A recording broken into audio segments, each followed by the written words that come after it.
Hello to all the wonderful innies and outies out there, and welcome to today's new Severance video.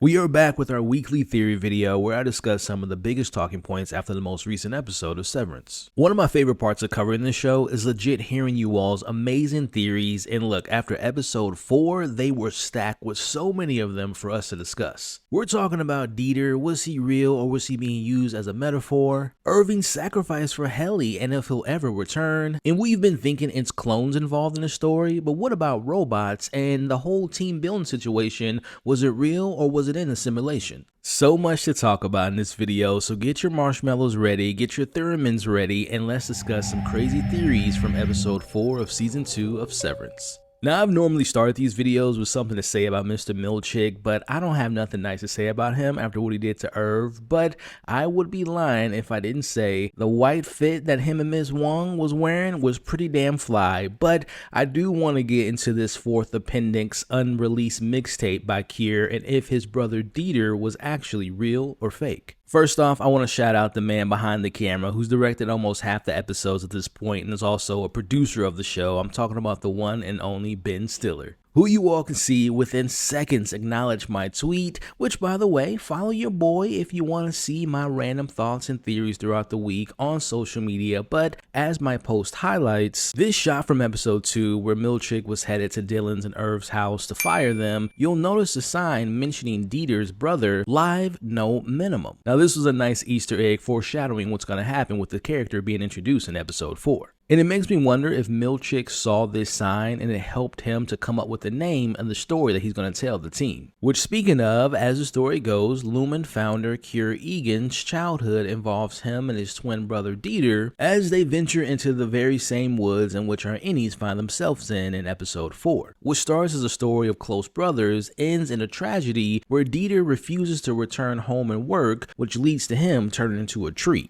And later in the story, Kier then runs into Woe's Hollow waterfall where he meets the Temper Woe, who tells Kier, "She spoke to me directly from her eyes and said, 'This is your doing. You suffered his wantonness. Now he's no one's brother. Only chaos's whore.'"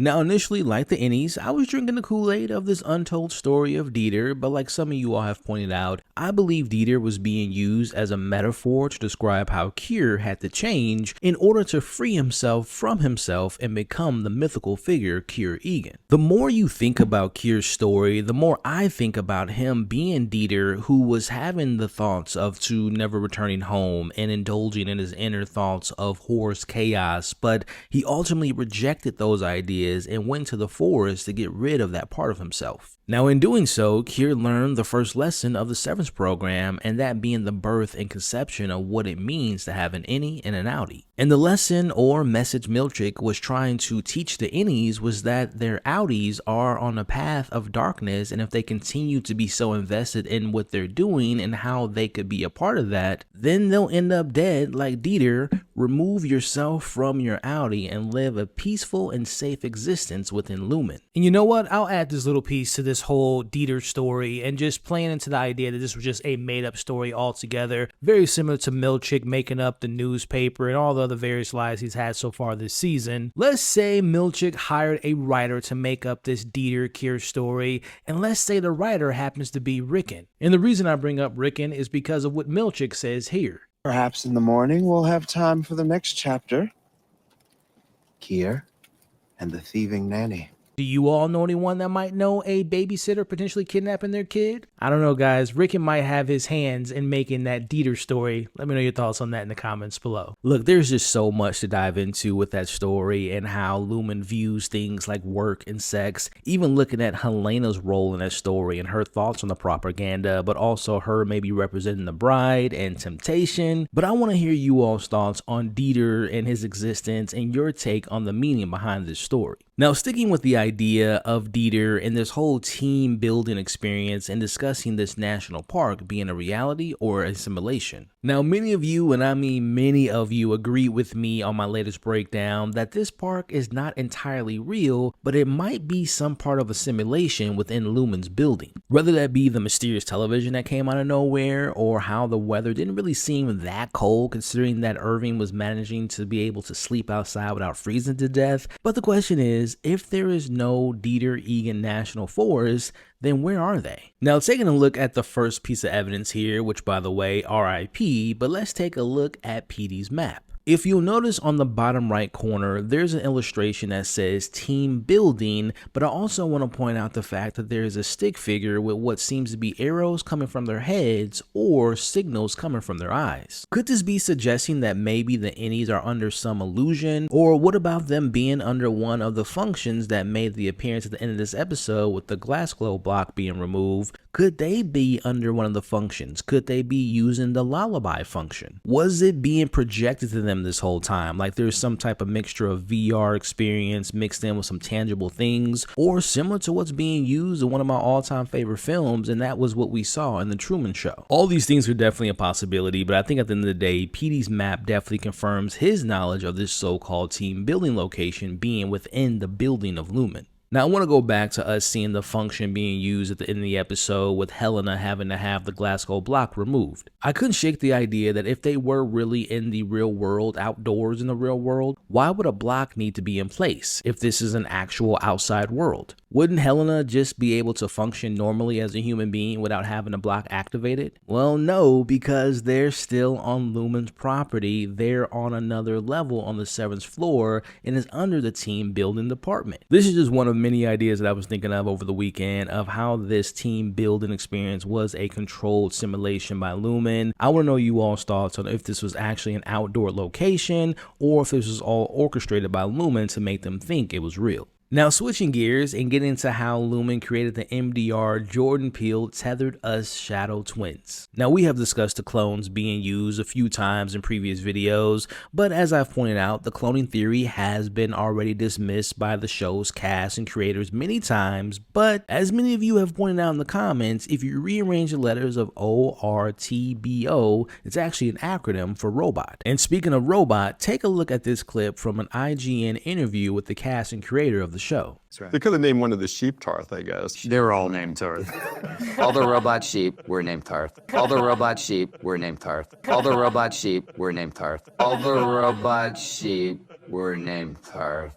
Now, of course, the creator of the show could have just been simply joking, or we are indeed dealing with robot goats and the Shadow Twins are robots themselves. Now, I've pointed out in my previous breakdown that Gwendolyn from Branch 5X mentioned her Kier Perpetuity Wing having animatronics, and I also talked about in the past how Miss Wong being some type of AI bot with how Milkchick treats her, and the fact that this big delivery box was in his office where she came from when she first arrived in episode 1 of this new season. So is it possible that the Shadow Twins are indeed some form of a synthetic human robot created by Lumon to mimic the MDR workers? Is the ultimate goal by Lumon to replace the innies one day to these synthetic humans or robots in the long run, allowing the company to function without having to worry about their outies' lives getting in the way of the mysterious and important work? Now, I've also seen the comments about how the twins may be projections that were overridden into the innies' minds, but I'm leaning towards there being some robots involved, and the ultimate goal is to have Lumon replace their innies with these synthetic robots to run the severed floor.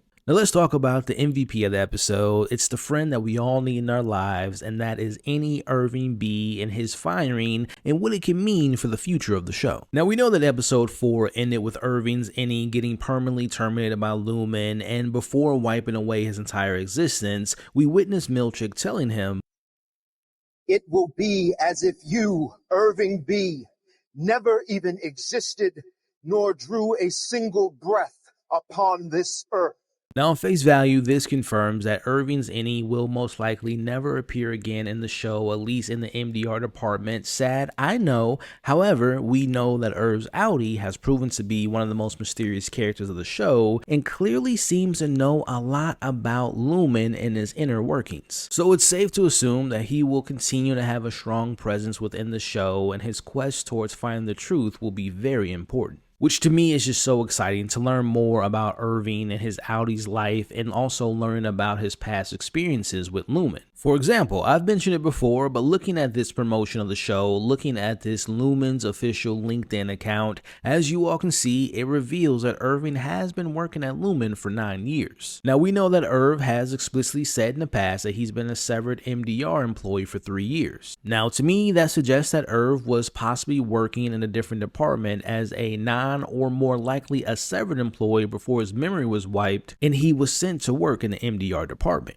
But it would be so interesting if we do discover that his Audi was a non-severed employee in Lumon for years before opting for having the severance procedure, because maybe he wanted to discover more about what actually happens on the severed floor, and maybe someone close to him like a Britt was done wrong by Lumon and he wanted to uncover the truth. Now, in the last few days, I have seen all the talk about the fact that maybe Irv has been reintegrated already. From thinking about that mysterious phone call he made in episode 2, was it to Ragabi, to thinking about his most recent comments to Dylan at the end of the episode and making the connection to Hanging in There, to the poster in the break room and it might have a message, a hidden one behind it. The idea of Irving's Audi continuing to try to send messages to his innie, for example, the whole situation with Helena in his dream and how the image of her face came across the screen. It's becoming more and more apparent that Irv's Audi knows about the export halls and has been consistently trying to break into his innie's mind through the paintings of the mysterious corridor. Now again, while it is very heartbreaking and tragic to see any Irv go, I think the show will make us connect with his Audi more and we'll witness him coming up with other means to exposing the truth about Lumon. Now lastly, I briefly mentioned this in my latest breakdown. What if some time passes by the time we reach the finale or by next season? How crazy would it be if Helena actually got pregnant in this moment? Now, I didn't spend a ton of time on explaining the implications of what would happen if Helena actually got pregnant, but for copyright reasons, I don't want to play this video, but I would recommend you all, if you have TikTok, to search up this particular username, and that is Virgo_Blade. This individual did a great job of explaining their theory, which basically talks about how Helena purposely slept with Mark to have a baby in hopes to use the baby's body to use as a host for Kier Egan, and it just makes sense considering that we see all these baby Kiers in the opening title sequence. Again, check out that video. There are just so many great theories that you all have shared that I have seen out there, which brings me to this last point in this video. I know sometimes theories can ruin a show's experience for some people out there because sometimes the theories are just so damn good that when we learn the truth, it can sometimes be disappointing. But for me, I've trained myself to separate theories from the actual storytelling, and I don't allow my theories or other theories to interfere or dictate my experience with allowing the show to do its thing and to tell the story they want to tell. I say all that to say that this is a part of the show. I really enjoy this aspect of reading theories, hearing people's ideas, and I hope you all enjoy it as well. That's why I make these type of videos, and